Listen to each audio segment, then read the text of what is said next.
They say blood is thicker than water, but my pa always told me you already have all the blood you need in your body, and that blood will fight over water when the rivers run red from blood your blood took. Then nobody wins. Pull that trigger, and you'll find yourself in deep waters, he told me. So here I stand on the side of retribution, sometimes wondering how I'm supposed to do right when living is so hard. But this man has nothing that his life is worth. He's taking his life when the only thing I reap is my own morbid itch. The right thing? That would be truly evil, wouldn't it? This man murdered my pa, I think, as tears well up on my face. It's been years since then. Now he's a withered man. Do the last days on the earth hold more value than the first, or the ones in between? They don't. I feel the revolver cock in my hand as I fired. But the lives I took to kill him, did they outweigh the life of my pa? It did to me. I sure as hell felt it. As I leave the homestead, the devil whispers to me through the wind. My heart hollows with the echoes of the folk I killed. Days went by. I was crossing the plains on horseback when I passed out from dehydration. I woke up in a pile of bones. I had my surroundings. I found the Wendigo boring holes into me with its eyes, the deepest circles of hell in them. I quickly reached for my repeater on my back but it pounces on me. One scratch, and I would be infected and bedridden, maybe even die. I jammed the shaft of the repeater in his mouth, holding it there as I pull out my Bowie knife. I stab and stab and stab and stab and stab and stab as the saliva of the Wendigo hits my face. Then it goes limp. And there I lie in shock under the Wendigo before I wriggle out from under the dead thing. I look down to find a gash in my belly. I'm bleeding, I realize as I faint once again. I wake up in the tent, bandages wrapped around my stomach, the stinging pain of herbs hitting me as my eyes focus and the ringing in my ear fades. I begin to hear the giggles of children and their scolding parents. One of the children, a young girl, realizes I'm awake and runs out the door. Indians, I say to myself, so I sit there in silence before a man walks in. This woman killed the Wendigo, the child states. The man nods. He grabs me by the chin and stares into my eyes, searching for something. Demon, he says callously, with a hint of pity. He releases my chin as I look at him confused. He pulled my shirt up and I reflexively reach for the knife to find nothing. He shows me my wound, and it's almost completely healed. The man gives the child an order in his native tongue. The child runs out the tent. The man promptly follows, and so I slept, my fever boiling me like the Irish boiled potatoes. The lines between my dream and the world before me begin to blur. There the devil greets me. Oh, where to start? Where to start? From where did it start? From where? You in your heart, he remarked. I'm me, if that's what you're asking. How do you know? What do you have to show? He says. Is this a test? I ask. A lesson, he said softly, with a hint of malice. Go on, I say. Between one's wisdom and their heart there is no schism. Where there is judgment, there is fear for what one despairs. And now you understand what they care for, and what burden their heart bears. He finished, his voice fading from my mind. The world reappears before me, and for once I am comforted by its soil, littered with graves as it was. Days pass, and I can finally stand again. I walk out of the tent to see the settlement, and for the first time, I see tents scattered everywhere. My pa was from a long lineage of scholars, he told me. Our family was chased out of New York for being involved in black magic. I never thought much of it. Till now. One second.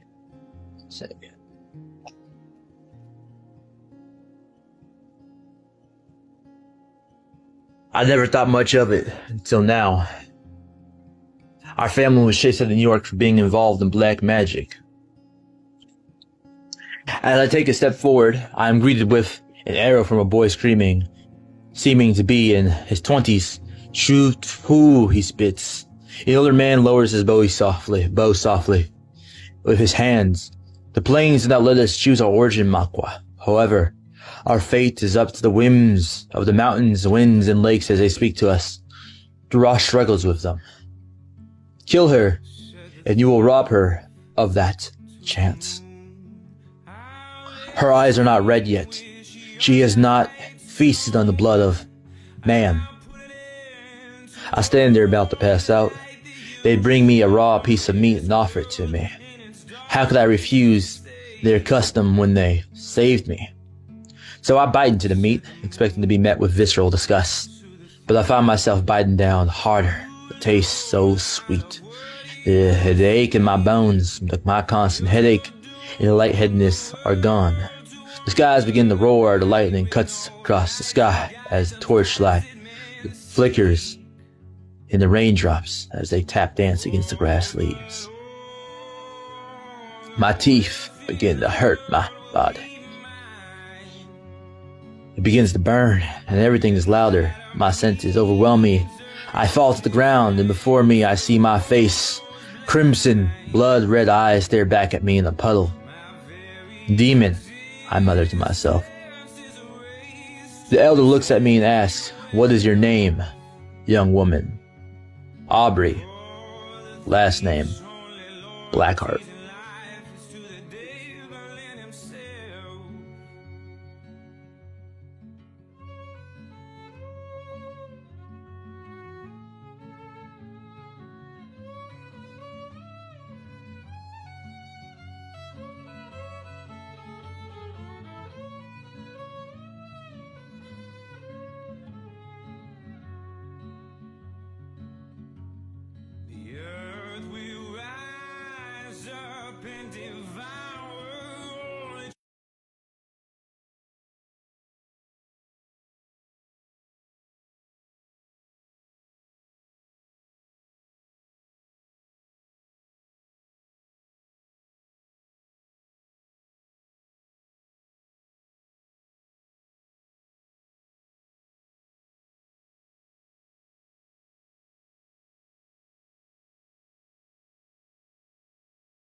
Chapter 1. Walter. The long days of the sun tan my skin. The chains on my ankles leave my skin raw as the salt from my sweat stings it. Every day to ease the pain I dream, my heart soothes the marks from the whips. Each day we dig up stone from the quarry that they ship off east. Hours go by. A man drops to the ground. Some look. Some just keep mining. I yell at him to get up. They'll whip you dead if you stop. I just can't. I'll be here for the rest of my days, he said. I continue mining, but my mind keeps pulling my thoughts towards the man. A guard notices and shouts from the distance. He begins strutting towards him angrily. "Get your ass up and mine, nigger."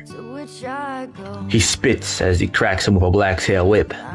The man just lies there. Don't even flinch. He ain't got it in him to flinch. Once the Lord leaves someone, there ain't no fighting them. And the Lord ain't left me, my ma would always say. So I grab my pick. I walk up behind the guard, immersed in his delight as he was, and I hack, and hack, and hack, to that in the head no more. It is one thing to take a man's arm, leg, or eye. I consider it cardinal sin to take his spirit. The only thing he can claim to be his own in this world. The men begin to cheer as they stop working. Some just stare at me. My brave, brave boy, a voice echoes in my mind. "Ma, is that you?"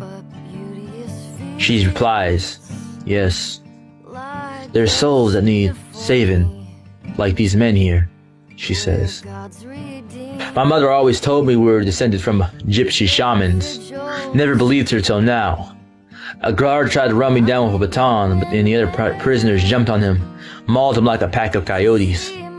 We take his keys, and moments later all our chains are off. We get back to work, the guards shout, the alarms sound, we outnumber them 10-1. I feel the Lord binding our wills together. Freedom, it sings. We charge as the guards, fire into the horde, but they get consumed one by one, and when the sun begins to set, not a single one stood.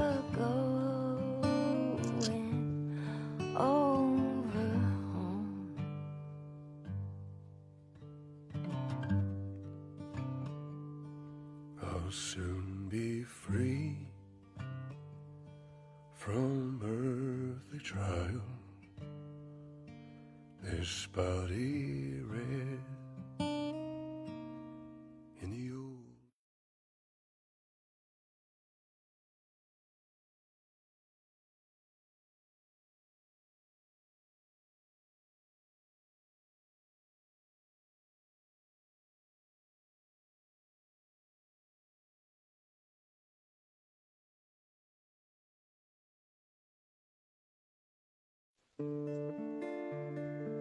Aubrey, Chapter 2.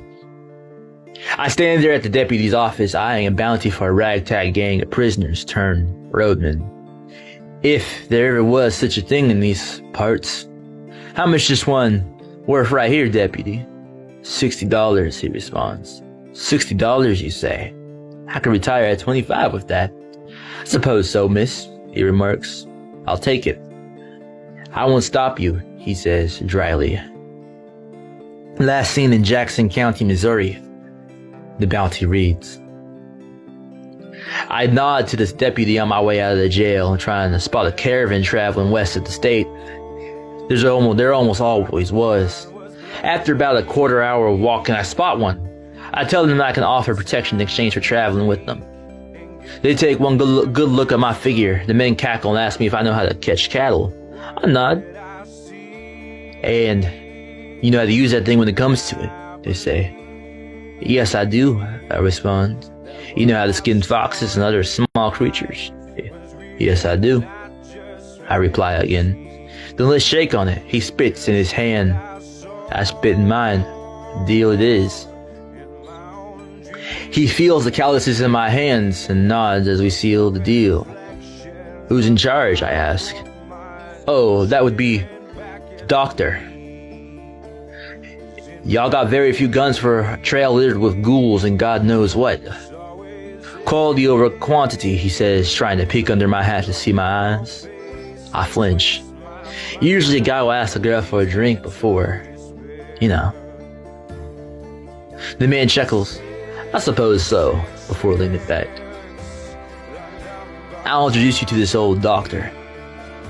He says with his breath heavy, with the pungent aroma of whiskey. I recoil. The man laughs softly. Come now. We walk through the caravan with wagons lined up and see a man giving people orders. A Negro littered with tattoos. Seems to be in his 40s with dreadlocks. Tells me his name is Jide Alukanbi. The scent of roses hits my nose. I take a good old look at the man and notice the silver bullets lining their belts. And straps. More and more men gathered around me. They all have silver bullets. Well, shit, I say to myself. I'm just looking to travel, I state. We must banish the unholy from the land, the doctor says in a thick accent. And only then can our sons and daughters sleep in peace. I look him dead in the eyes.